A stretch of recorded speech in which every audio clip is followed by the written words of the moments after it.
You're tuned into Capital Jazz TV. I'm your host, Jodine Dorsey, at the 30th Annual Capital Jazz Fest here at the Merriweather Pavilion. And we just experienced Jamison Ross on stage. Jamison, how are you? How you doing? I'm doing well. You doing well? I am. You just ran off stage and came straight here. I did. I just wiped my face, the sweat off, and then I'm good. Yeah. Jamison, you were a whole mood today. You were a whole vibe. I don't know if you. Wow. Come on, thank you. I appreciate wow. that. You really, I was completely moved. I knew that you were a drummer. I've seen you at Snarky Puppy. That's the last time you've been here is with Snarky Puppy, but you were playing in the background. And now this is my first time seeing you do solo. And you were singing. Wow. And it was like, oh, he sings and plays drums. Typical. We've seen this before. Yeah. But he was standing at one point, and it was just a whole vibe. It was a whole thing that blew the audience away. Wow. I really appreciate it. To be honest, when you have those shows outside with so many people and it's an hour, you're trying to just pack as much music as you can into that hour and make it feel comfortable. Right. And so when you say what you're saying about how it felt, that means that we did our job. And I've got to say just one more time because we're on camera. The second stage audience was just as engaged, just as hyping it up, like standing ovation, the whole 9 yards while you were on, because we were watching it on the iMag. So just to let you know, like I'm not BSing you right now. You were loved today. Thank you. So you were loved. Thank you. I'm happy. I kind of spoke this into existence, Right? Because how did you end up at Capital Jazz as a solo artist? Let me tell you, I was doing a tour supporting my latest album, J-Mo, last February. And so I'm on the road, and we're like building. This is my first R&B and soul release, J-Mo, this album. And I've been out here for a little while. But this third album came out, and I said, I need to get to the Capital Jazz Fest. I need to play those kind of festivals. That's where I want to be at. People will love this music. I said it.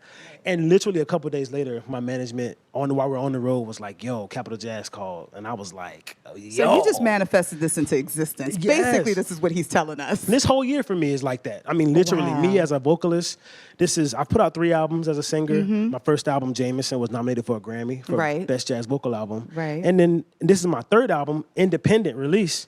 And I'm just happy because, God is moving and he's like making things happen in ways I'd never expected.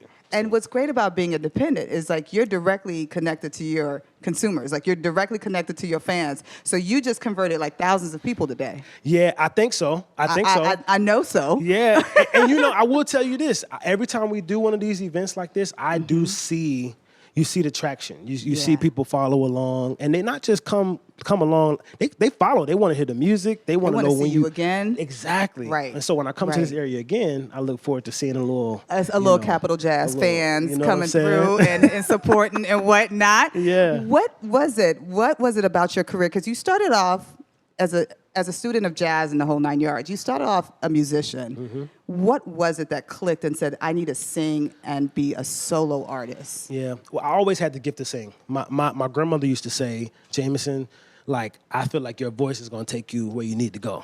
She would always say that. And I kind of just, Shout out to Grandma. She did. And so I went to school for jazz studies at Florida State University. That's right. Yeah. That's right. We got a little Florida connection here. What? I went to University of South Florida in Tampa. So I was like 4 hours below from you. Right? You from Duval. Yeah. Duval County. Duval County. Right. I'm from Dade County. Yeah. And back home, when I grew up, I was singing all the time. My grandfather was a pastor. My dad was a minister of music. That's another thing we have in common. I'm a preacher's kid. Oh, so you know what time it is. I know what time it is. Yeah, Monday, Wednesday, Sunday, Thursday. Yeah.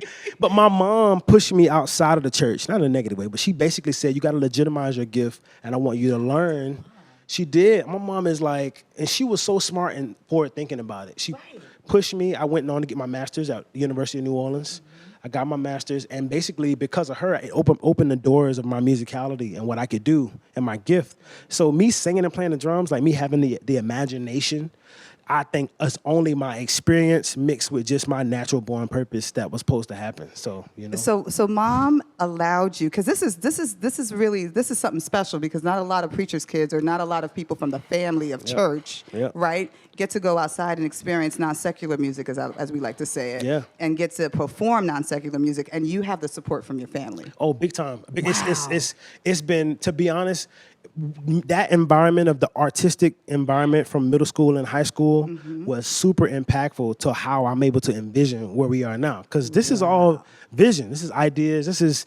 And I'm thankful for that. That upbringing in church is still in me. It's still there. Oh no, you took us to church today. Do not get it twisted. You took us to church today, so it was good.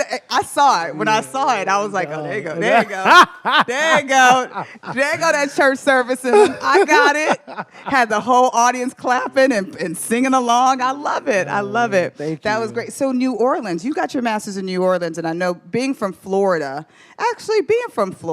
How did Florida contribute to your artistic creations? Oof, that's good. Church and football. Church. But Church I'm and thinking about Florida because Florida's like Florida's a very... a football. Like, Yeah, it's if you're not you from know. Florida, you will learn that Florida's a very football state. But I'm going to tell you, my family, I grew up in a really strong gospel church, super Yeah. middle class Christian household. Yeah. Grandfather PK, my uncles are all pastors. My mom is still a minister of music back in the She's Church of God still Christ. in She still is, Jacksonville. yes. Let me go Yes. find mom. Okay, go find ahead. Mom. She's still teaching choirs, and my dad was state minister of music. Church of God. So I just grew up around it. I grew up around the energy, and I didn't even know that it was possible to do music professionally.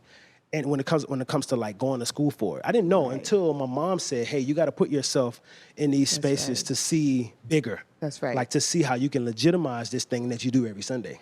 Then you went to New Orleans. How did New Orleans, because that's a whole different type of culture. Yep. Teacher Moses said to me that New Orleans is the only cultural city in the United States of America. Yeah. And I'm like, yeah, I am aligned with that. Listen, New Orleans to me is the greatest gift that America gave the world. I look at it like that. It's the greatest gift. It's the one gift because it's the birthplace to me of the entire black lineage of music. So the way it ties together for me is that here I am, this church boy who's learning this oral tradition of gospel music.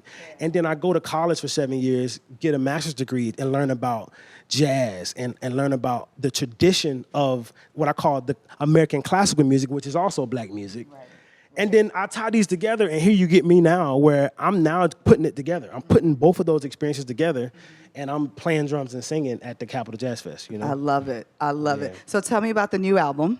The new album, J-Mo. J-Mo is a soul music album. It is an Okay. album put out on an independent label that I co-founded with my business partner called Effective Music. And J-Mo is literally the most soulful record you will probably hear. We're here for it. We're here for it. It stretches the tradition of gospel, the tradition of R&B, blues, and mixed with modern production.